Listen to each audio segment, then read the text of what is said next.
ठाकुर जी उठे, पलना से जैसे ही उठे, जोड़ते अपनी आंख मीड़ी, सोई जगन्नाथ भगवान की तरह पूरा काजर फैल गो ठाकुर जी को। घुंघराले केश नेक बिखर रहे हैं, मोर पिछ अपने अपने शीश पर धारण कर रखा है। सुबह उठते ही बालक को कोई नहीं चाहिए, अपनी मैया चाहिए। मैया कहाँ है, मैया पास जाऊंगो, मैया पास जाऊंगो। यशोदा मैया दही बिलो रही है। ठाकुर जी गए और ऐसे दही बिलोती भाई यशोदा मैया के दोनों भुजान के नीचे से भीतर आए और सामने आके मैया के आगे खड़े है गए। आंखन को काजर फैल गयो है, सो के उठे, आंख भी खुले ही नहीं रही हैं, केश पूरे घुंघराले मुख पर आ रहे हैं ठाकुर जी के। और मैया से कह रहे, मैया जे बता, तो को दूध ज्यादा प्यारो है कि तेरो पूत प्यारो है, बता। मैया बोली, लाला तू भी सवेरे सवेरे उठ के कैसी बात न करो करे, चल हट जा, मुंह को दही बिलोन दे। ना है मैया, पहले बता तू को दूध प्यारो कि पूत। मैया बोली, मोए तो मेरो पूत प्यारो है, दूध काई को प्यारो होगो। अच्छा मैया, तो फिर एक काम कर, मैं तो बहुत प्यारो लगूं ना। बोले हाँ, अपनी गोद में लिटाए के मुंह को अपना दूध पिवाए दे। मैया मुंह को बहुत जोर की भूख लगी है, मुंह को दूध पिवाए दे।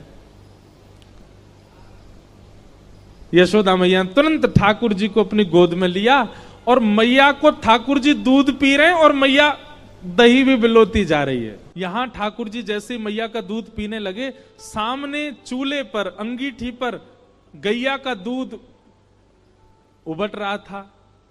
संपूर्ण दूध उबल करके उफन करके बाहर आने लगा, स्वयं को जलाने लगा, नष्ट करने लगा। यशोदा मैया यहां दही बिलो रही और मैया ने जैसे ही देखी कि दूर दूध उफन करके बाहर आ रहे हो, सो मैया ने विचार किया, अरे ये तो सबरो दूध जर जाएगा। तुरंत मैया ने गोद में बैठे ठाकुर जी को नीचे पटका, दूध संभालने चली गई। ठाकुर जी खड़े है गए, अब ही मैंने पूछी तो को दूध प्यारो कि पूत, तो बोली पूत प्यारो, और बाद दूध के पास भाज गई मैया। ठाकुर जी बोले, मैया ठीक है, आज या दूध को ही देखूंगा मैं, हैं ये ज्यादा प्यार हो तो मुंह छोड़ के भाज जाए।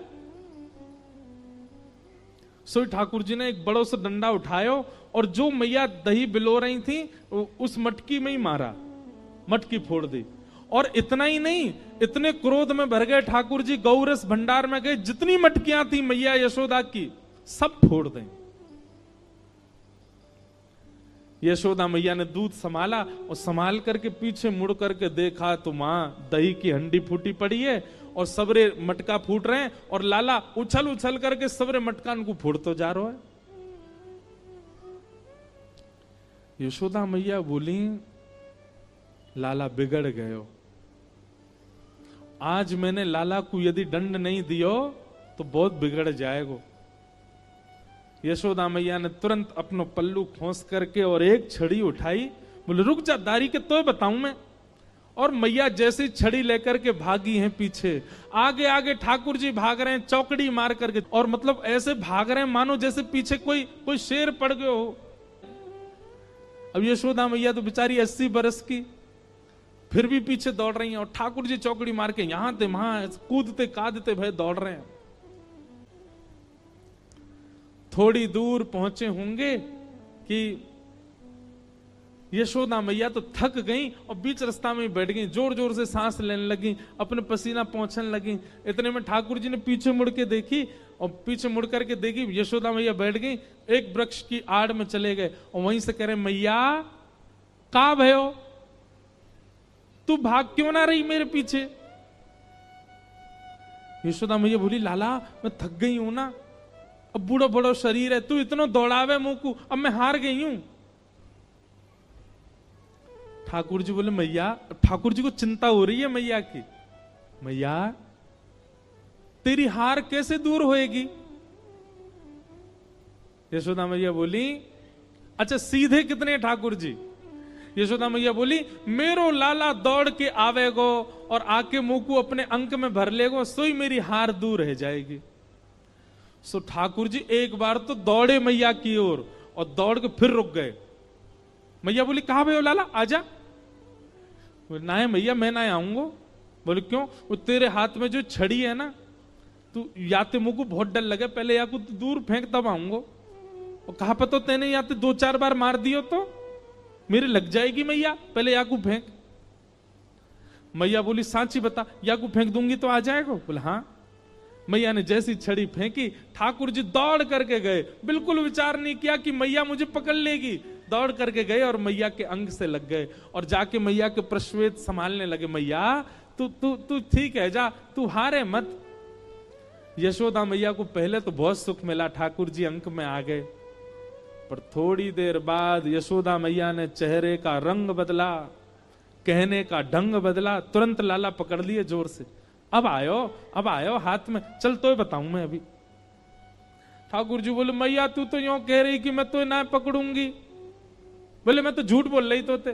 अच्छा मैया तू झूठ बोले, मैं तेरो लाला ना हूं आज के बाद, पूरे गोकुल में हल्ला कर दूंगा मैं तो नंद बाबा को लाला हूं, यशोदा को लाला ना हूं। यशोदा झूठ बोले, हाँ बोल दियो जाए करके। अब तो उखलते बांधूंगी और आज ना तो रोटी मिलेगी ना मक्खन मिलेगा, खड़ो रहे पूरे दिन, ऊधम मचावे।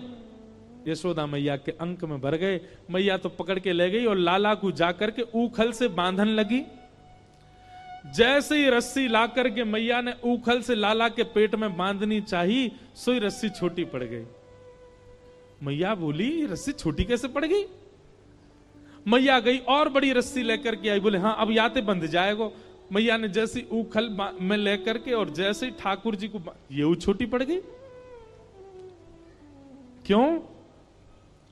तो कहते हैं दाम का मतलब होता है रस्सी और उदर का मतलब होता है पेट। ठाकुर जी सारी रस्सी को अपने पेट में भरते जा रहे हैं, इसीलिए उनका नाम पड़ गया दामोदर। यशोदा मैया ने सबरी गौशाला की रस्सी इकट्ठी करके एक तो एक बांध दी। अब तो बंधेगो, लेकिन अब के भी जब बांधा तो रस्सी फिर छोटी पड़ गई।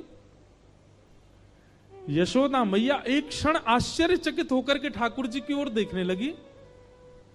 इतनी बड़ी रस्सी लेके आई, ये छोटी कैसे पड़ गई? और यशोदा मैया के चित्त में अचानक भाव उत्पन्न होने लगा। गर्गाचार्य जी कह के गए थे नारायण समो गुण, पर कहीं ये नारायण ही तो नहीं है, क्योंकि परमात्मा ही किसी बंधन में नहीं आ सकता। सामने खड़े भगवान ने जैसे ही देखा कि मैया मोकू भगवान मान रही है, सोई ठाकुर जी ने कही मैया और कितनी जोर से बांधेगी, देख मैं तो बंध गो। तभी मैया देखती है कि वो रस्सी पूरी बंध गई और गांठ लग गई ठाकुर जी को, बंध गए Thakur ji. For watching, don't forget to like, subscribe, and hit the bell for more fun videos.